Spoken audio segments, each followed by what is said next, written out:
Gusto mo bang may real estate ka tapos kumikita ng renta kaso wala kang milyon? REITs ang sagot dyan. Welcome sa Save and Invest Habit Program kung saan nagsasanay tayo para maging kaugalian ang pag-save at invest. Ano ba yung REIT? Paano ba kumikita dyan? At saan nakakabili? Pag-usapan natin yan.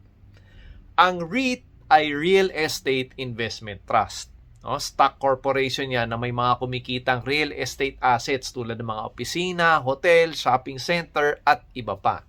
So pwede tayong makiambag, pwede tayong maging shareholder. So pag kumita sila, may share din tayo sa kita. May dalawang paraan paano kumita sa REITs.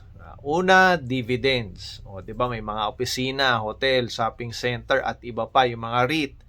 Kumikita sila sa parenta. Hindi bababa sa 90% ng kita nila, binabayad nila as dividend sa mga shareholders. Kwento ko sa inyo, actual experience ko ha. Bumili ako ng 500 shares ng A-REIT. Ayala Land REIT yan. Last year, sa mga 20,000 pesos. Quarterly, binibigyan nila ako ng dividends. So, sa isang taon, mga nasa 900 pesos. So, para akong bumili ng condo na 4 million pesos tapos kumikita ng 18,000 pesos per month. Diba? Pero hindi ko na problema yung maghanap ng magre-renta. Bahala na yung magagaling na real estate professionals. Sa December 15, makakatanggap na naman ako ng dividends. Pangalawang paraan, paano kumita? Capital appreciation.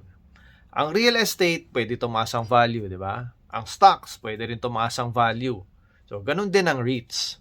Kaso nung bumili nga ako ng REIT, nasa 38 pesos per share. So, ngayon, nagmura. Nasa 28 pesos per share. Well, pwede kong isipin na lugi ako sa ngayon, pero pwede ko rin isipin, mas marami akong mabibiling shares ngayon. Basta ako, naniniwala ako, mag-appreciate ito sa long term.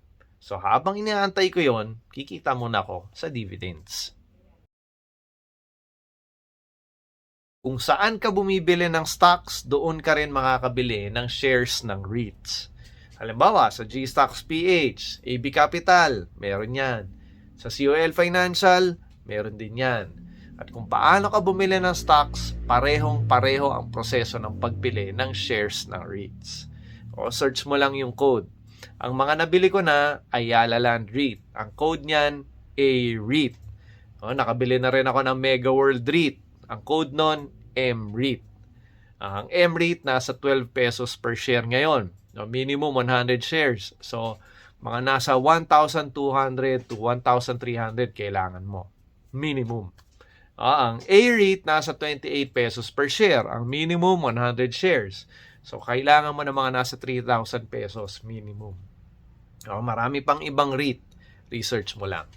Right? Ito, kung muli si Teacher LJ nagpapaalala, magtabi para sa savings at bumili ng investments. Present ka today. Comment G. Paalam natin sa mundo na nag-aaral tayo maging masinop sa pera.